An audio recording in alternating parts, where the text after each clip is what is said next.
What is up guys, Chris here, and today I finally came up with the review that I was telling you about in my previous videos. Today we're going to talk about the Fujifilm XE-3 and how this camera fits in my workflow, what am I using for, and maybe you will be surprised to find out that this camera is actually a very good camera for shooting all kind of stuff. As you probably know me already, I'm not doing technical reviews. I'm mostly doing user experience reviews and things that I encountered when I'm shooting these products, and all these things I'm trying to share with you, so you'll be acquainted with everything that a camera or a lens or whatever I'm using provides. So that being said, today we're gonna change this a little bit. I'm gonna talk based on the technical specifications. I have my iPad with me because, like I said, I'm not a technical guy and I kind of forget all this stuff.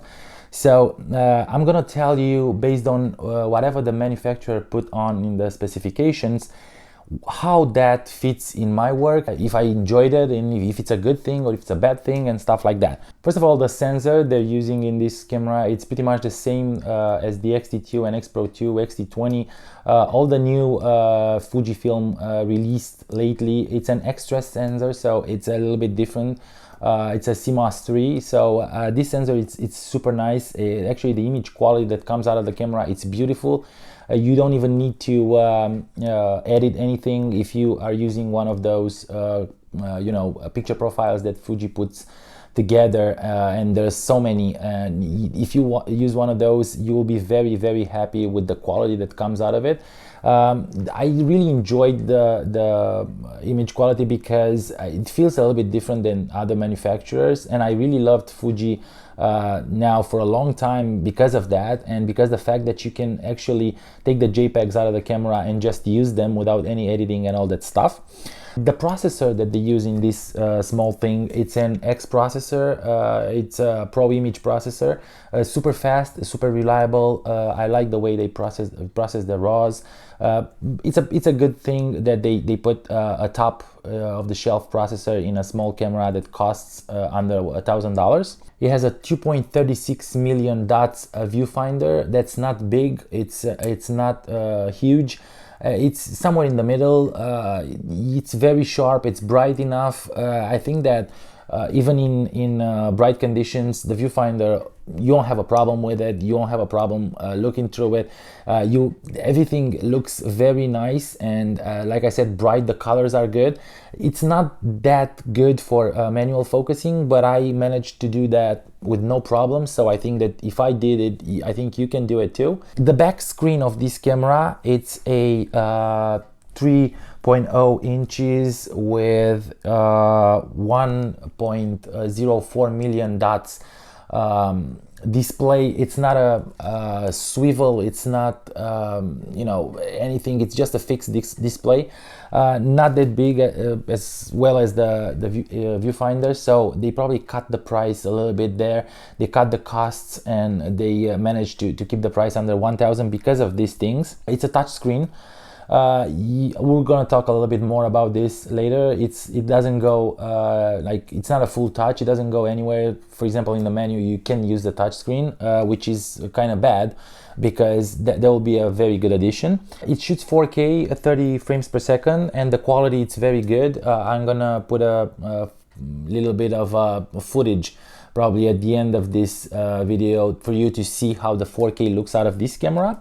It also shoots 1080p at 24, 30, and 60, which means you can do a little bit of a slow motion. The quality, like I said, it's very good. It also depends on the lens that you're using, but mostly it's good. It has an ISO from 200 to 25,600, extended to 51,200 and 100 ISO, but that's all software. So if you want to shoot clear and clean, you have to be between 200 and 25,600. There's a built-in Wi-Fi and Bluetooth, which actually is a great thing. You can pair this camera with your smartphone or your iPad or whatever device you want, and you can send the pictures directly through your device when you're shooting, and after that as well.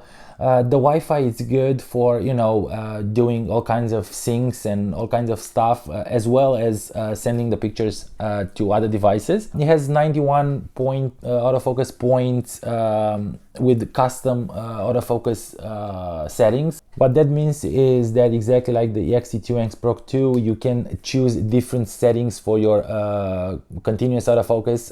You know, the ones that they ignore the obstacles, the ones that they're moving erratically, and all the stuff. There are like 5 of them. I'm not sure if that's good or bad. I'm using the standard one. I don't shoot like sports or, you know, crazy stuff with this camera, so standard for me it's pretty good. It has a film simulation for photos and videos.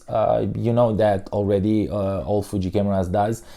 What this one is missing, it's the new Eterna profile. I hope that they're gonna you know, put it in a new firmware or something like that, because it seems that everyone likes that profile.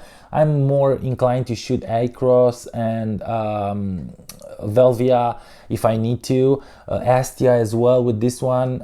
Most of them are very good, and like I said, it provides you good quality and a lot of time saved in post-processing, because you can actually use the JPEGs that came out of this camera. The one that I chose, and this is pretty much the last thing that I'm going to tell you, like in technicality, the one that I chose, it's the silver version. It has silver on top and on the bottom.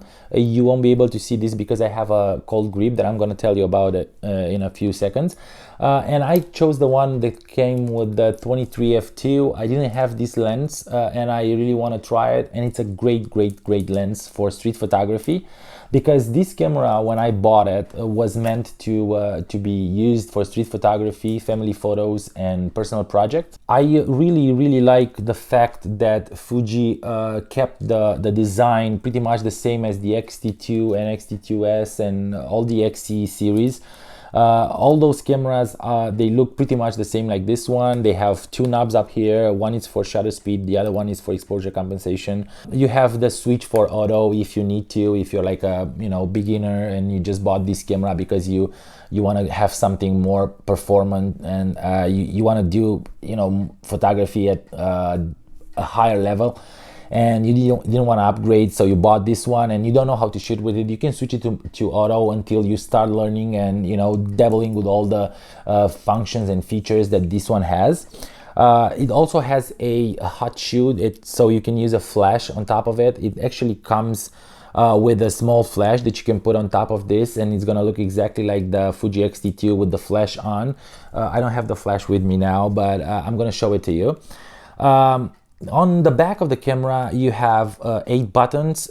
2 of them are up here a little bit on this nudge here that actually holds your thumb as a small grip.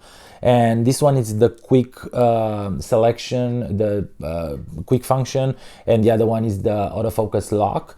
I'm a little bit, you know, I'm gonna tell you more about those, but I'm a little bit on the fence with these two.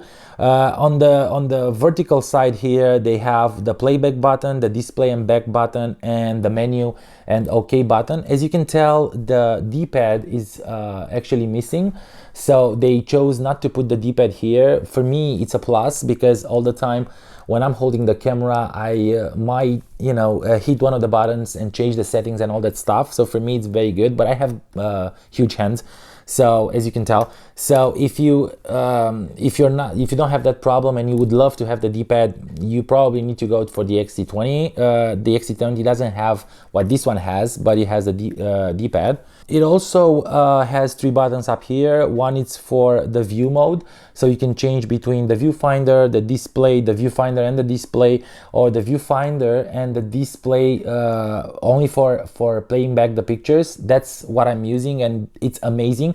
So you can shoot the picture up here in the viewfinder, and then when you're taking your camera out of your eye and look, the image is going to be displayed on the screen on the back of your camera, which is very good. The best feature that I've seen in this camera, the best feature that I really actually enjoyed, and I chose this camera because of that instead of the X-T20 like everyone else, because it has this beautiful little knob here. This is a joystick that you can move your autofocus points with it, and it's very fast, very reliable. The only problem that I have with it, it's a little bit too flimsy. So if you're very picky of things like this, I kind of am, be on the fence, because this one, you know, it's a little bit too flimsy. Never had a problem, never missed. I can easily, I think you can hear it. So yeah, it has like small, very small clicks on the left, right, diagonally. It's very easy to move the focus points with it. For those of you who are used with the joystick, this one, it's a very, very good one. The only problem is the flimsiness, but I think I forgot about it. Though I'm, like I said, I'm very picky. I forgot about it, and I'm shooting without you know, thinking that this one might fall at some point, and you know, or crack or something like that. That's pretty much it. The camera has two wheels, a front wheel, front dial, and a back dial, just like the professional cameras. So you can use your front dial to change ISO and all that stuff. I'm gonna make more videos about this camera, and I'm gonna tell you more and how to set the camera and how to use all the knobs and things to your advantage.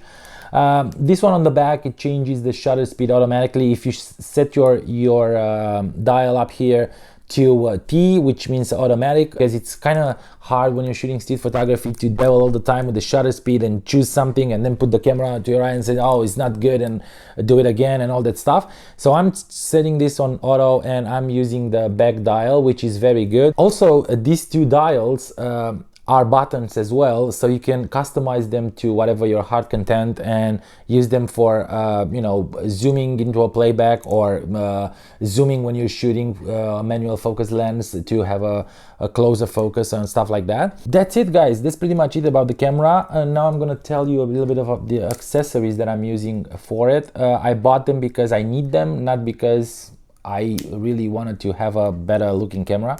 First of all, this is a JJC lens hood for the 23 f2, and I think it fits the 35 as well. I bought this one from Amazon. It was kind of expensive, around $25 I think, but it's full metal, and it actually makes the lens flare go away better than the one that came with the 23 f2, which is actually a smaller one. I really like the way it looks as well. The other accessory that I have, it's the grip. This is a Meiki XE-3 grip. It's a cold grip, so you don't have any batteries inside or something like that. For this camera, you don't have a grip. They don't make it available for this camera. It doesn't have any contact or something to put the grip on. So this one is a cold one. It only helps you with the grip because, like I said, the design of this camera actually holds the older design of the XE2, XE2S, and the grip over here, it's not that good. It's not that reliable, at least not for my big hands. So I grabbed this one because it actually a little bit more raised. It actually holds very good in hand, and the camera has some heftiness to it. It's a little bit heavier because it's made out of metal, full metal, and the grip as well. So this one, it's a Meiki grip.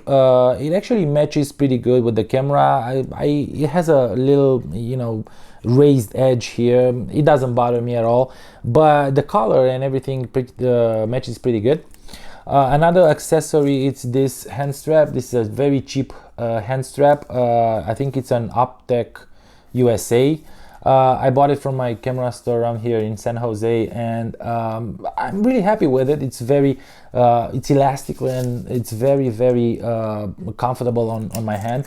I didn't want to put a strap on this camera because I'm using it like I said all the time. I'm holding in my hand and raise it. I really like the way that this hand strip goes off and on, and it seems that it holds. I have it for like a month now. It doesn't look like it, you know, goes off, breaks or something like that. Other accessory, oh yeah, this one here, I think that all Fuji users know about it. This is the soft shutter button. It's a plastic one, a cheap one from Amazon. I bought a set of 3 or 5 for like 10 bucks. But I really enjoy this soft shutter button because it helps you when you shoot. It really helps you to hold your, if you're using the autofocus on your shutter button, which I don't, but if you do, it helps you to go just halfway without having any problems, or you know, going all the way and shoot the picture.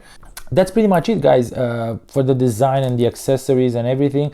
Now, my thoughts about this camera for you guys and my recommendations, it's that this camera is for everyone. I think that altogether professionals and amateurs can use this camera with a lot of success. It's a very small, compact, nice to use camera, and it looks very good. I actually choose mine in silver because it actually looks like my old SLR. But the thing is, this camera, it provides a lot. I am super happy with the image quality. I'm super happy with the resolution on the pictures. I actually shoot a few food photography with it, and everything was super nice. I have a few negative things that I want to say about this camera. One of them is the fact that, like I said, the joystick, it's a little bit too flimsy. I think they should have made it a little bit more sturdy, more solid, but it might be just me. I didn't hear anyone saying that this one you know, breaks or something like that. I like the fact that they put this small thing here, but putting the buttons on it, it's not that good. I usually hold my camera like this, and when I'm not shooting, I'm moving my finger, my thumb over here, just to, you know, relax my thumb a little bit. Most of the time I'm pressing the AF lock, if not the quick function, and that might change the camera settings and all that stuff. You know, might slow you down a little bit when you're shooting on the street. But other than that, I'm pretty okay with the fact that they raised this part here. Like I said, it kills this whatever it's called, the thumb grip that goes into hot shoe, and now you don't need that because you can hold the camera like this. I have big hands, so for me, any camera, the mirrorless cameras, the new mirrorless cameras, it seems pretty small. Another downside, it's the fact that the battery, it's not that good. They're still using the NPW 126S battery, the one that they're using in the XT20, XT2 as well. And these batteries are not holding that much. I'd say 250 pictures. Another thing that I don't like it's the fact that Fuji using that 2.5 jack for their microphones, and it's a little bit cumbersome because you have to find an adapter if you want to put a microphone up top here on the top on the hot shoe. So that might be a problem. The camera charges through a USB port, so you can always use a power bank to charge your camera. All right, guys, thank you so much for watching this. I really enjoyed shooting this camera, and I really enjoyed shooting this video for you guys. Hopefully this will help you decide if you were in a boat thinking about XT20 or XE3. I think this camera, it's beautiful for street photography. It's small, it's compact. It has a lot of features that will help you, you know, shoot fast. The autofocus is snappy. Don't forget to subscribe, share, and like the videos. And if you are new on this channel, hit that bell button to be notified all the time when I'm putting a video up, which happens probably once or twice a week.